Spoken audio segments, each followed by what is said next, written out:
तो हेलो दोस्तों, नमस्कार। स्वागत करता हूँ एक बार फिर से।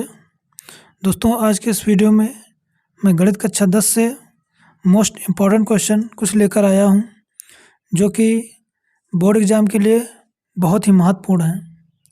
ठीक है, तो आइए एक एक करके क्वेश्चन को हम सॉल्व करते हैं। नज़रें जमाए रखिएगा स्क्रीन पे, दिलो दिमाग से समझना है। ठीक है, तो देखिए क्वेश्चन की तरफ। क्वेश्चन नंबर आपका 12 है और ये एक्सरसाइज आपकी है 9.1, है ना। 9.1 क्वेश्चन नंबर 12। ये मोस्ट इम्पॉर्टेंट क्वेश्चन है, कई बार एग्ज़ाम में पूछा जा चुका है। ठीक है, तो आइए समझते हैं हम इसको बहुत ही आसान तरीके से। तो क्वेश्चन कह रहा है कि 7 मीटर ऊंचे भवन के शिखर से एक केबल टावर के शिखर का उन्नयन कोण 60 अंश है। क्वेश्चन को आप बहुत ही दिलो दिमाग से पढ़ना है और समझना है। यदि आप क्वेश्चन की भाषा को समझ गए तो क्वेश्चन को आप चुटकियों में उड़ा देंगे। यदि क्वेश्चन नहीं समझ पा रहे हैं तो आप क्वेश्चन को हल भी नहीं कर पाएंगे, है ना। तो जो क्वेश्चन कहता है, ठीक है, तो उसको समझिए। 7 मीटर ऊंचे भवन के शिखर से, अब 7 मीटर ऊंचा भवन दिया है, उसके शिखर से एक केबल टावर के शिखर का उन्नयन कोण 60 अंश है और इसके पाद का अवनमन कोण 45 अंश है। टावर की ऊंचाई ज्ञात करनी है। ठीक है, तो पहले हम चित्र बनाएंगे। तो पहले क्या करेंगे, हम 7 मीटर ऊंचे भवन के शिखर को बनाएंगे। 7 मीटर ऊंचा एक भवन बनाना है हमें। ये हमने बनाया 7 मीटर ऊंचा भवन, ठीक है, जिसकी ऊंचाई है 7 मीटर। और इसी के समक्ष एक हम केबल टावर बनाएंगे। अब इसके शिखर से, ये भवन है, इस भवन के शिखर से ये केबल टावर के शिखर का उन्नयन कोण कितना दिया है, 60 अंश दिया है। इसको ऐसे मिला लेंगे हम। अब क्या कह रहा है, इसके पाद बिंदु से, है ना, इसके पाद बिंदु से, क्वेश्चन को एक बार और रीड करेंगे हम। इसके पाद का अवनमन कोण 45 अंश है। अच्छा, यानी जो हमारा भवन है, भवन के पाद का अवनमन कोण 45 अंश है। ये वाला 45 है तो ये भी क्या होगा, 45 होगा।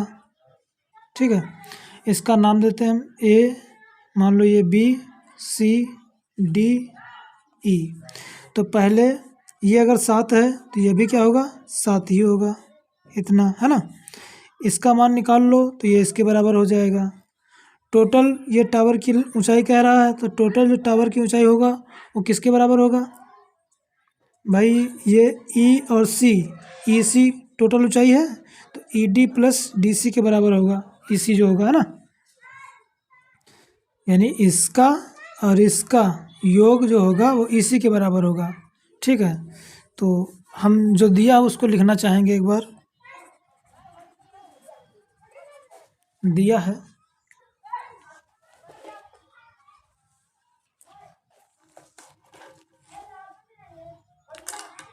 क्या क्या दिया है, दिया है ए बी बराबर डी सी बराबर 7 मीटर, है ना।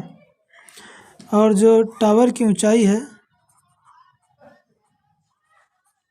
टावर की ऊंचाई ई सी, ई सी, ई सी किसके बराबर है, E D plus D C के, E D plus D C के, यानी डी सी और ई डी को जोड़ेंगे तभी ना ई सी के बराबर होगा।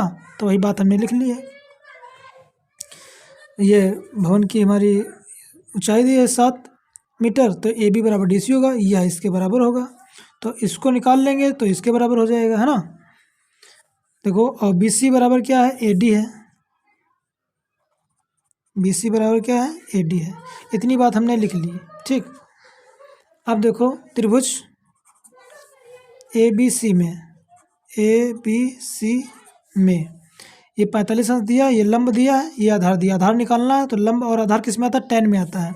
लिखेंगे हम tan थीटा बराबर लंब बटे आधार। ठीक है, तो यहाँ पर tan 45 बराबर लंब कितना है? AB है ना, और आधार BC है। तो AB का मान दिया 7, BC दिया नहीं है। tan 45 का मान होता है 1, 7 बटे BC, या BC बराबर 7 मीटर, है ना। BC आ गया 7, तो यह 7 है तो इसलिए यह भी क्या होगा? 7 ही होगा। ठीक, BC 7 हो गया, इसलिए जो हमारा AD होगा वह भी क्या होगा? 7 मीटर होगा। ठीक भाई, या BC 7 हो गया तो AD भी क्या होगा? 7 ही होगा। अब ये 7 आ गया, अब इसको निकालना है त्रिभुज किसमें? EDA में। त्रिभुज EDA में देखो, त्रिभुज ADE में, ADE सही है, ADE में देखो क्या करेंगे हम? चित्र से देखिए, ये आपका आधार दिया है, लंब निकालना है, तो आधार और लंब tan में आता है। थीटा दिया 60 अंश, तो लिखेंगे हम tan थीटा बराबर लंब बटे आधार, है ना। तो tan 60 दिया है, 60 बराबर लंब कितना दिया है? ED, लंब दिया आपका ED बटे AD, है ना। AD का मान है 7, तो tan 60 का मान होता है √3 बराबर ED हमें निकालना है, AD का मान दिया 7, है ना।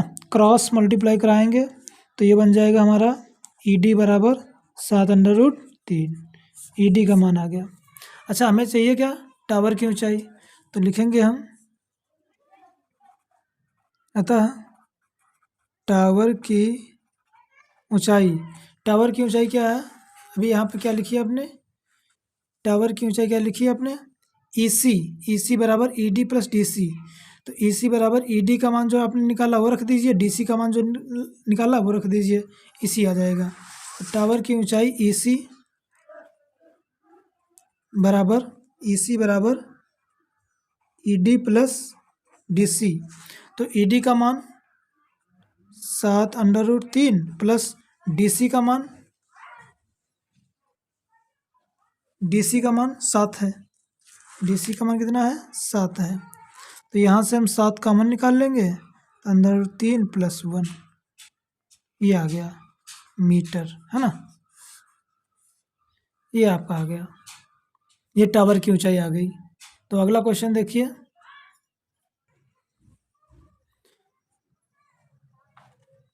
क्वेश्चन नंबर 6 है। कह रहा है यदि कोण A और कोण B न्यून कोण हो जहां cos A बराबर cos B, तो दिखाइए कि कोण A बराबर कोण B है ना। ये आपका दिया है, आपको दिखाना है कोण A बराबर कोण B, है ना।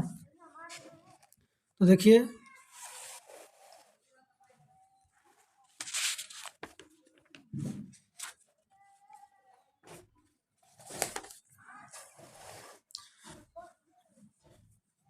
ये प्रश्नावली 8.1 से है, ये प्रश्नावली 8.1 से क्वेश्चन नंबर 6 है, क्वेश्चन नंबर 6 है।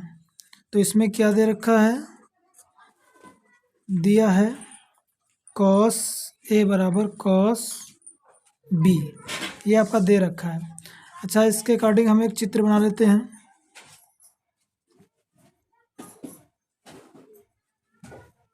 ABC, है ना, और दूसरा एक चित्र बनाना चाहिए, इसी में समझ लेते हैं हम। देखो cos A की बात कर रहा है, इस वाले की बात कर रहा है, तो हम जानते हैं कि जिस कोण की बात करता है उसके सामने वाली भुजा लंब होती है। तो ये यहाँ पे cos दिया है, तो cos का अनुपात क्या होता है? आधार बटे कर्ण होता है। तो आधार आपका ये हो जाएगा, कर्ण आपका ये हो जाएगा। तो cos A की बात कर रहा है तो आधार आपका आधार बटे कर्ण होगा, तो आधार क्या बन जाएगा? AB बटे AC, है ना, चित्र से, यहाँ से लिखेंगे चित्र से, चित्र से ए बी बराबर ए बी बटे ए सी बराबर कॉस बी दे रखा। अब कॉस बी की बात कर रहा, जब इसकी बात करेगा तो आधार आपका ये बन जाएगा, कण आपका यही रहेगा। कण चेंज नहीं होता है, लंब और आधार चेंज होते हैं। तो कॉस बी की बात करता है तो आधार आपका बी सी बन जाएगा, बी सी बटे ए सी, है ना। हर आपका बराबर है तो ये कैंसिल हो जाएगा, बचेगा हमारे पास ए बी बराबर बी सी, ए बी बराबर बी सी। तो जब ए बी बराबर बी सी है तो बराबर भुजाओं के सम्मुख कोण क्या होते हैं, बराबर बराबर होते हैं। ये आपकी प्रमेय है, चूँकि हम जानते हैं कि बराबर भुजाओं के सम्मुख कोण क्या होते हैं, बराबर होते हैं। इसलिए जब सम्मुख कोण बराबर, देखो बराबर भुजाएं दे रखे हैं तो बराबर जब भुजाएं दे रखी हैं तो इनके सम्मुख कोण क्या होंगे, बराबर होंगे। तो इसलिए लिख सकते हैं हम कि कोण ए बराबर कोण बी, कोण ए बराबर कोण बी, ठीक है। तो ये हमारा सिद्ध हो गया, हेंस प्रूव्ड। ये भी क्वेश्चन इंपॉर्टेंट था, कई बार बोर्ड एग्जाम में पूछा जा चुका है, इसकी भी आप तैयारी करिए।